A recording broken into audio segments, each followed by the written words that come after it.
Hello everyone, तो मेरा नाम है अली। लास्ट वीडियो में हमने सॉफ्टवेयर के टाइप्स के बारे में डिस्कस किया था। उसी के अंदर हमने एक टॉपिक डिस्कस किया था ऑपरेटिंग सिस्टम। तो आज हम ऑपरेटिंग सिस्टम को और अच्छे से पढ़ने वाले हैं। तो बिना टाइम वेस्ट किए चलिए वीडियो स्टार्ट करते हैं।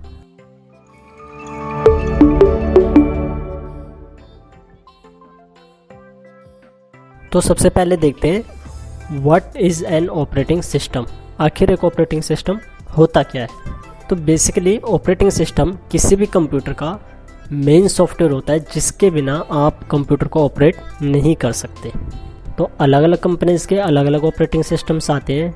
जैसे एप्पल कंपनी के अंदर मोबाइल्स के लिए iOS, कंप्यूटर और लैपटॉप के लिए macOS का यूज़ करती है, जबकि नॉर्मल मोबाइल के अंदर एंड्रॉयड और कंप्यूटर्स के अंदर विंडोज़ का यूज़ करते हैं। उसके अलावा लिनक्स बेस्ड बहुत सारे ऑपरेटिंग सिस्टम मार्केट में अवेलेबल है। बहुत सारे लोग वो यूज़ करते हैं क्योंकि वो ओपन सोर्स है। ऑपरेटिंग सिस्टम काम कैसे करता है, आपने कभी देखा होगा जब हम कोई मोबाइल के अंदर न्यू एप्लीकेशन इंस्टॉल करते हैं तो वो अलग अलग तरह की परमिशंस हमसे मांगता है, जिसमें लोकेशन, कैमरा, माइक, इस तरह की परमिशंस होती है। तो वो डायरेक्ट उनको एक्सेस नहीं कर पाता। जितनी भी परमिशन होती है हार्डवेयर की, वो सारी की सारी परमिशंस ऑपरेटिंग सिस्टम के पास होती है। तो वो एप्लीकेशन ऑपरेटिंग सिस्टम से रिक्वेस्ट करता है कि मुझे इस हार्डवेयर को ऑपरेट करने के लिए इन परमिशन की ज़रूरत है। अब जितनी भी कोड डिटेल्स होती हैं कि कौन सी परमिशन किस हार्डवेयर को देनी है, किसको नहीं, और वो जो हार्डवेयर के साथ इंटरेक्शन होता है वो सारा का सारा होता है हमारे कर्नल के अंदर। तो कर्नल जो है वो कंप्यूटर का एक कोर पार्ट होता है जिसके अंदर हमारी फाइल और हार्डवेयर को मैनेज करने की सारी फंक्शनैलिटी स्टोर की जाती हैं। और किसी भी एप्लीकेशन को इंस्टॉल करने की, रन करने की जो भी परमिशंस होती हैं या जो भी फंक्शनैलिटी होती है वो भी कर्नल के अंदर ही राइट की जाती हैं।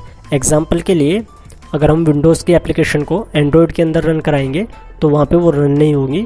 उसके बाद आता है यूज़र इंटरफेस। तो हार्डवेयर और यूज़र के बीच में इंटरमीडिएट बनता है हमारा कर्नल। उसके बाद जो यूज़र इंटरफेस है वो एक पॉइंट होता है जहाँ पे ह्यूमन और कंप्यूटर आपस में एक दूसरे के साथ कम्युनिकेट कर सकते हैं, इंटरेक्ट कर सकते हैं। तो इसके अंदर हमें सारी बेसिक चीज़ें प्रोवाइड की जाती हैं कि कहाँ पे कौन से आइकन्स होंगे, माउस का जो कर्सर है वो कैसे मूव करेगा, सर्च के लिए कहाँ पे ऑप्शन होंगे, कोई फाइल ओपन करने के लिए किस तरीके से क्लिक करना पड़ेगा। तो ये सारी इन्फॉर्मेशन होती है हमारे यूआई के अंदर। अब बेसिकली यूआई जो है वो दो टाइप्स के होते हैं। फर्स्ट होता है ग्राफिकल यूज़र इंटरफेस, जिसको हम जीयूआई बोलते हैं। इसके अंदर सारी चीज़ें आपको ग्राफिकली विजिबल होती हैं। कुछ आइकन्स के अंदर दिखेंगी, कर्सर आपको मूव होता दिखाई देगा, और किसी भी फाइल को ओपन करने के लिए उस पर डबल क्लिक करना होगा। उनको आसानी से माउस के थ्रू एक जगह से दूसरी जगह पर ड्रैग एंड ड्रॉप किया जा सकता है, राइट क्लिक करके कॉपी किया जा सकता है, कट पेस्ट किया जा सकता है। तो उसमें सारा कुछ जो हो रहा है वो ग्राफिकली हो रहा है। उसमें आपको कुछ भी सोचना नहीं पड़ रहा है, कोई भी चीज़ आपको याद नहीं रखनी पड़ रही। सेकेंड टाइप का जो ऑपरेटिंग सिस्टम आता है वो आता है CLI, कमांड लाइन इंटरफेस। इसके अंदर माउस का बहुत ज़्यादा यूज़ नहीं होता। इसमें सारा खेल कीबोर्ड का होता है। इसके अंदर कोई भी टास्क आप परफॉर्म कर रहे हो उसके लिए एक स्पेसिफिक कमांड का यूज़ होता है। जैसे लिनक्स के बहुत सारे डिस्ट्रोज आते हैं, अगर आपने नोटिस किया हो तो उनको ऑपरेट करने के लिए बहुत सारी कमांड्स होती हैं। जैसे फोल्डर बनाने के लिए mkdir, फोल्डर को रिमूव करने के लिए rmdir, कोई फाइल बनाने के लिए टच कमांड। तो इस तरीके से अलग अलग कमांड्स का यूज़ करके हम उसको ऑपरेट करते हैं। तो ये तीन मेजर पॉइंट्स थे, जिसके अंदर सबसे पहले आता है आपका हार्डवेयर। हार्डवेयर के ऊपर आता है कर्नल, जो कि आपके ऑपरेटिंग सिस्टम को बेसिक फंक्शनैलिटी प्रोवाइड करते हैं, जिसके थ्रू आप अपने नेटवर्क को, फाइल्स को, डेटा को और बाकी सारी चीज़ों को मैनेज कर पाते हो।